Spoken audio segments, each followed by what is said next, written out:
Hello students.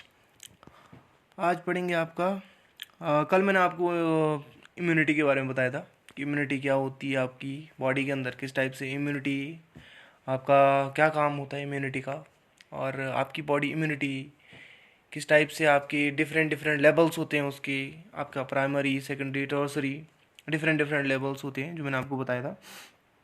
आज पढ़ेंगे आपका एप्लीकेशन ऑफ इम्यूनोलॉजी कि आपकी बॉडी में जो आपकी इम्यूनिटी है, ठीक है, वो आपकी बॉडी को प्रोटेक्ट तो करती है, लेकिन हम उस इम्यूनिटी का किस टाइप से आपके लेबोरेटरी में यूज़ कर सकते हैं, उस इम्यूनिटी के थ्रू हम किस टाइप से आपकी बॉडी की जो इन्फॉर्मेशन है उसको पता कर सकते हैं। तो ये चीज़ें हम आज पता करेंगे।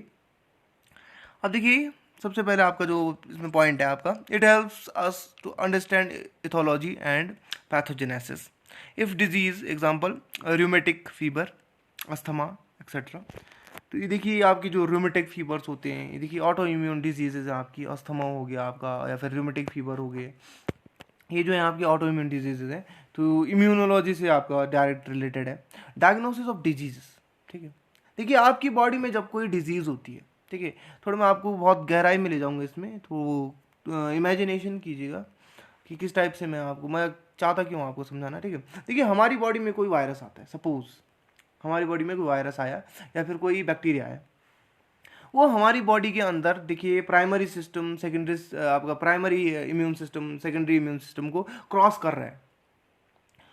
तो अगर वो हमारे प्राइमरी इम्यून सिस्टम और सेकेंडरी इम्यून सिस्टम को क्रॉस कर रहा है, तो हमारे टर्सरी इम्यून सिस्टम के जब वो कांटेक्ट में आता है, तो हमारी जो टर्सरी इम्यून सिस्टम है, जो मैंने आपको बताया था, स्पेसिफिक होता है। अगर वो स्पेसिफिक है तो हम उस स्पेसिफिसिटी के बेस पे हम क्या कर देते हैं, आपका पता लगा देते हैं कि आपकी बॉडी में कुछ एंटर हुआ है। मैंने आपको टीबी के बारे में, आपका टीबी में मेंटॉक्स टेस्ट पढ़ाया था, अगर आप लोगों को याद होगा, ठीक है। तो मेंटॉक्स टेस्ट में मैंने आपको बताया था कि जो एक मेंटॉक्स का क्या होता है, पीपीटी आपका ये होता है, उसमें पीपीटी होता है। पीपीटी जो क्या करते हैं, हम स्किन में एम्बेडेड कर देते हैं और उसके बाद वो इंक्रीज होता है, उसका जो साइज होता है वो इंक्रीज होता जाता है। तो जो पीपीटी का साइज इंक्रीज होता है, मैंने बताया था कि हमारी बॉडी में जब भी कोई बीमारी आती है या फिर कोई भी बैक्टीरिया आता है, वायरस आता है, तो हमारी बॉडी उसके लिए क्या फॉर्म करती है, आपकी एंटीबॉडीज फॉर्म करती है। अगर किसी को नहीं पता एंटीबॉडीज़ क्या होती है तो मैं आगे पढ़ाऊंगा आपको, लेकिन फिलहाल आप इतना याद रखिए कि हमारी बॉडी एक कुछ केमिकल सब्सटेंसेस ऐसे फॉर्म करता है या कुछ ऐसे प्रोटीन्स फॉर्म करता है जो उनके साथ लड़ते हैं, जो हमारी बॉडी में वायरस एंटर कर रहे हैं उनके साथ लड़ने का काम करते हैं। तो वो एंटीबॉडीज़ होती है। तो उन एंटीबॉडीज़ की वजह से क्या हो जाता है, आपका जब टीबी की एंटीबॉडी, टीबी के लिए जो हमारी बॉडी एंटीबॉडीज़ फॉर्म करती है, उस वजह से क्या होता है, जो जब वो एंटीबॉडीज, आपका जो बी प्लाज्मा सेल्स होती है वो रिएक्ट करती है आपके मेंटॉक्स के साथ। तो मेंटॉक्स जो आपका मैं ये होता है पीपीटी होता है, वो पीपीटी क्या हो जाता है, इंक्रीज हो जाता है। मैंने बताया था 15 mm तक क्या हो जाता है, आपका इंक्रीज हो जाता है।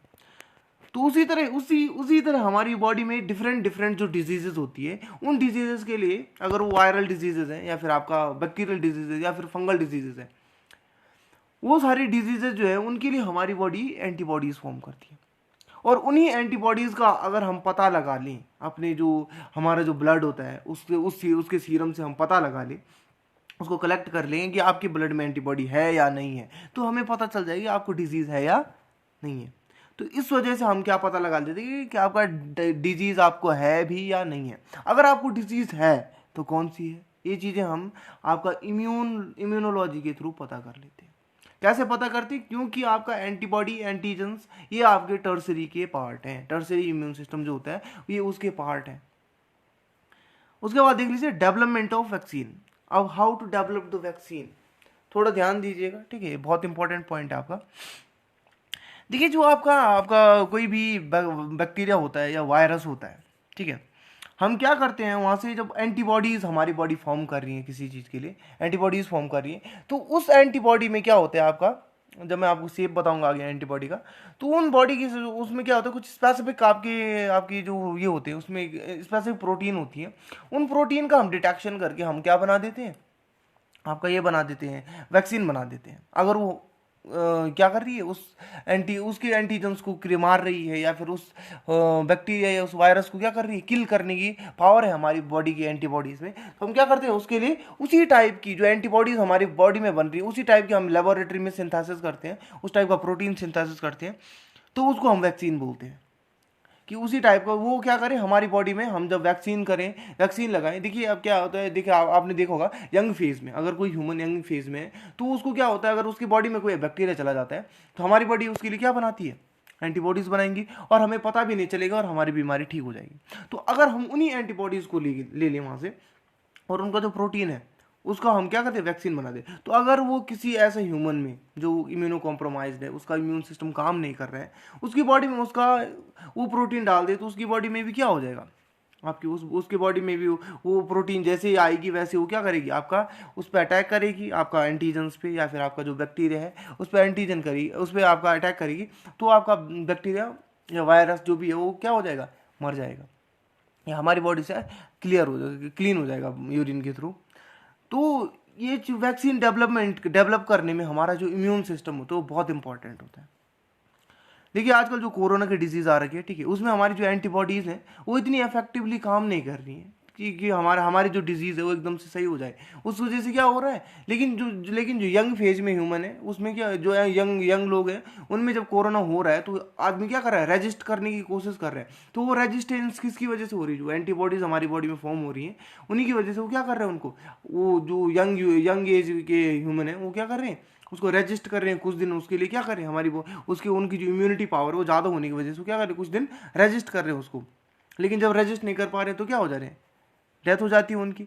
लेकिन जो आपकी जो ओल्ड एज में है, जैसे आपका 60 से क्रॉस है किसी एज, तो वो क्या हो रहे हैं, वो इतना ये नहीं कर पा रहे, झेल नहीं पा रहे कोरोना की डिजीज़ को, और जल्दी क्या हो जा रही है, उनकी डेथ हो जा रही है। जो मोस्ट ऑफ डेथ हुई है वो ज़्यादातर ओल्ड एज वालों की हुई है। तो उसका रीज़न यही है कि इम्यून सिस्टम जो उनका क्या है, डाउन है। तो हमारी बॉडी की अगर एंटीबॉडीज इतनी फास्ट होती कि वो कोरोना के साथ लड़ जाती, तो हमारी बॉडी से भी उसका हमारी उसी प्रोटीन को लेकर वैक्सीन भी बनाई जा सकती थी। लेकिन हमारा एंटीबॉडी क्या है, उतनी कारगर नहीं है उस चीज़ के लिए। तो ये भी आपका एक फैक्ट है इसमें कि आपका हम क्या कर सकते हैं, इम्यूनोलॉजी के थ्रू क्या कर सकते हैं, वैक्सीन बना सकते हैं। फोर्थ पॉइंट देखिए, आपका फोर्थ पॉइंट क्या है, आपका ट्रीटिंग यूजिंग एंटीबॉडीज़। ठीक है, अगर आपका क्या है, आपका कोई टीबी का ये है तो, या फिर आपका कोई अनदर है, तो हम क्या कर सकते हैं, उसके लिए एंटीबॉडीज़ का यूज़ कर सकते हैं। जैसे में आपका पेनिसिलिन हो गया, ये डिफरेंट एंटीबॉडीज़ होती है जिनको हम क्या करते हैं, आपका जो ड्रग्स होते हैं खासकर आपके एंटीबॉडीज़, उनका यूज़ करते हैं किसमें, आपका डायग्नोसिस, ये ट्रीटमेंट में हम क्या करते हैं, उनका यूज़ करते थे। तो आपका इम्यूनोलॉजी के बेस पे हम क्या कर सकते हैं, एंटीबॉडीज़ का यूज़ कर सकते हैं बीमारी को सही करने के लिए। उसके बाद ट्रांसप्लांटेशन एंड ब्लड ट्रांसफ्यूजन, इसमें भी आपका इम्यूनोलॉजी का बहुत बड़ा रोल है। वो मैं आपको बाद में बताऊंगा, आपको एक दिन ब्लड ग्रुप के बारे में बताऊंगा। देखिए आपके जो ब्लड ग्रुप होते हैं वो इम्यूनिटी के बेस पे ही क्या होते हैं, डिफरेंट होते हैं, उनमें एंटीजन्स अटैच होते हैं। हमारी बॉडी के खुद कुछ एंटीजन्स होते हैं, वो आपके क्या होते हैं, अटैच होते हैं आपके ब्लड सेल से, रेड ब्लड सेल से, जिस वजह से क्या होता है, कोई पॉजिटिव होता है, कोई नेगेटिव होता है, कोई ए ग्रुप का होता है, कोई बी ग्रुप का होता है। तो इसमें आपका इम्यूनोलॉजी क्या होता है, आपका और ये इम्यूनोलॉजी का इसमें बहुत बड़ा रोल है। इसीलिए हमारा क्या है, हम ए ग्रुप वाले का, ए जो ए बी ग्रुप वाले होते हैं वो क्या करते हैं, आपको सबका ले लेते हैं। और जो आपका ए ग्रुप वाले होते हैं, बी ग्रुप वाले होते हैं, डिफरेंट ग्रुप्स वाले होते हैं, वो जो उनमें जो उनके बीच में डिफरेंस आ रहा है या डिस्टिंग्विश हो रहे हों, वो किसकी वजह से हो रहे हैं, एंटीजन्स की वजह से। और एंटीजन आपका रिलेट करता है आपका किसके साथ, इम्यूनोलॉजी के साथ। तो आपका इसमें भी इसका बहुत बड़ा रोल है ब्लड ट्रांसफ्यूजन में। हर ह्यूमन क्या नहीं कर सकता है, हर किसी को ब्लड नहीं दे सकता है, फिर किसी का ब्लड ले नहीं सकता है। उसके लिए भी कुछ स्पेसिफिक कंडीशंस है, क्राइटेरिया है। तो वो क्राइटेरिया जो क्रिएट हुई हैं वो इम्यूनोलॉजी की वजह से हुई हैं। अब आ जाते हैं आपके डिफरेंट टाइप ऑफ इम्यूनिटीज़। ठीक है, देखिए डायरेक्ट चार्ट पे आ जाता हूँ मैं। इम्यूनिटी आपकी कितने टाइप की है, इनेट और एक्वायर्ड। आपका इनेट भी दो टाइप की होती है, स्पेसिफिक और आपका नॉन स्पेसिफिक। उसके बाद एक्वायर्ड दो टाइप की होती है आपकी, एक्टिव और पैसिव, और ये होती है नेचुरल एंड आर्टिफिशियल। अब देखिए आपका सबसे पहले पॉइंट आ जाता है, इम्यूनिटी आपकी दो टाइप की है। तो आपका इनेट क्या होती है, थोड़ा इम्यूनिटी के बारे में पढ़ लीजिएगा। Immunity is a concern with resistance of infection. जो मैंने आपको बताया था, इम्यूनिटी क्या है, आपकी बॉडी के क्या है, पुलिसकर्मी है, जो आपकी बॉडी में बाहर से आने वाले किसी फॉरेन पार्टिकल्स के लिए क्या करते हैं, लड़ते हैं, उन्हें इन्फेक्शन करने से रोकते हैं। This is carried out by the process of recognition and disposal of foreign material. देखिए recognition, what is the main point, recognition, ध्यान दीजिए आपका रिकॉग्निशन क्या है आपका यहाँ पे, ये देखिए ये पॉइंट देखिए यहाँ पे, रिकॉग्निशन एंड डिस्पोजल। ये रिकॉग्निशन इसलिए इंपॉर्टेंट है आपका कि वो जो बैक्टीरिया आ रहा है, जो बॉडी के अंदर आ रहा है, उसको पहले पहचानो, क्योंकि ये पहचानना बहुत इंपॉर्टेंट होता है। ये बाद में आपको समझ में आएगा जब मैं आपको एंटीजन एंटीबॉडी के बारे में बताऊंगा। तो जो उसको क्या करना पड़ता है, सबसे पहले पहचानना पड़ता है कि ये आपका वायरस है, बैक्टीरिया है, या फिर को क्या है और किस फैमिली का है या किस चीज़ का है। ठीक है, वो सारी चीज़ें हमारी बॉडी क्या करती है, पहले उसको ट्रीट करती है कि किस टाइप का एंटी है, कि किस टाइप का बैक्टीरिया आपका, या फिर किस टाइप का आपका क्या है, वायरस है। उसके बाद उसको क्या करती है, उसको मारने की कोशिश करती है हमारी बॉडी, तो उसके लिए बनाती है एंटीबॉडीज। तो ये सारी चीज़ें आपका इम्यूनिटी के अंदर आती हैं। The resistance offered by the host to the harmful effect of pathogenic microbial infection is called immunity.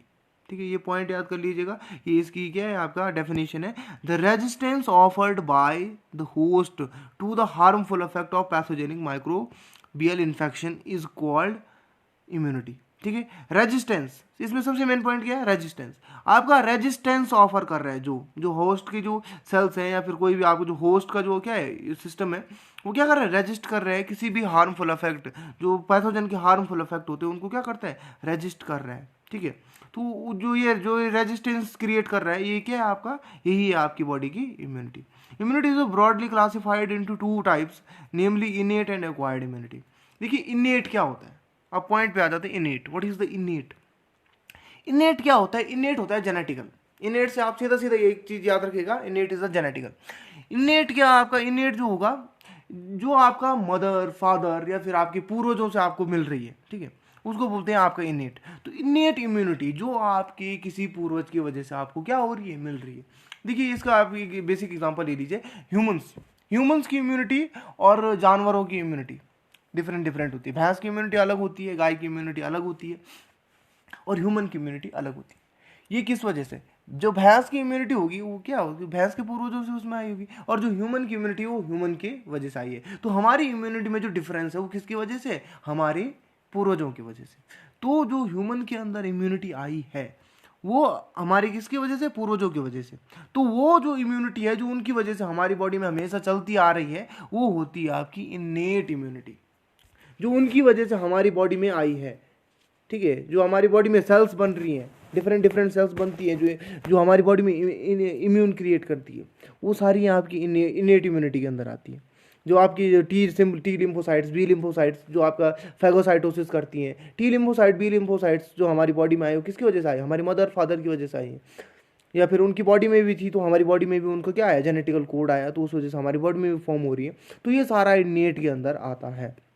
उसके बाद आ जाते हैं आपका एक्वायर्ड पे, देख लीजिए इसका ये डेफिनेशन पढ़ लीजिएगा। This is a basic immunity which may be genetically passed one from one generation to other generation. It does not depend on our prior contacts with microorganism. It may be specific when it shows resistance to particular pathogen। ठीक है, और आपका क्या होता है, specific भी होती है और नॉन स्पेसिफिक भी होती है, वो मैं आगे डिस्कस करूंगा स्पेसिफिक और नॉन स्पेसिफिक क्या होती है।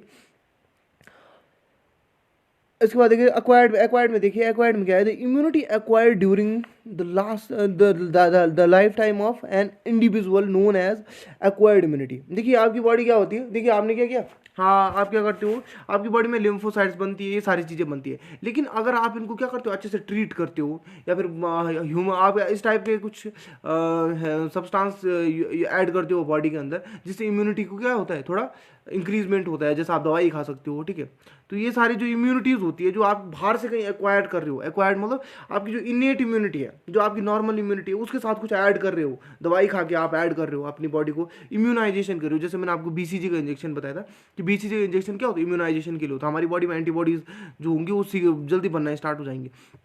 तो उस टाइप की जो इम्यूनिटी होती है जो हम बाहर से ला रहे हैं अपनी बॉडी में, उसको अपनी जो बॉडी की इम्यूनिटी उसको क्या कर रहे हैं, इंक्रीज कर रहे हैं, तो उसको बोलते हैं आपका एक्वायर्ड इम्यूनिटी। एक्वायर्ड मतलब कहीं बाहर से प्राप्त करना, हम बाहर से प्राप्त कर रहे हैं उसको, तो उसको बोलते हैं आपका एक्वायर्ड इम्यूनिटी।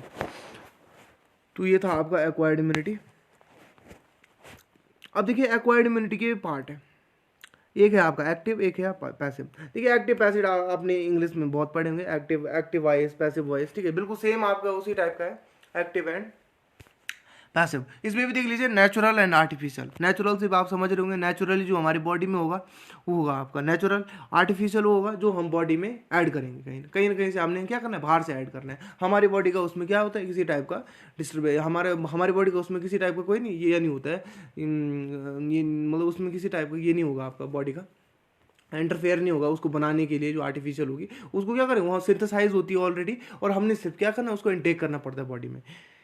तो देख लीजिए आपका एक्वायर्ड इम्यूनिटी।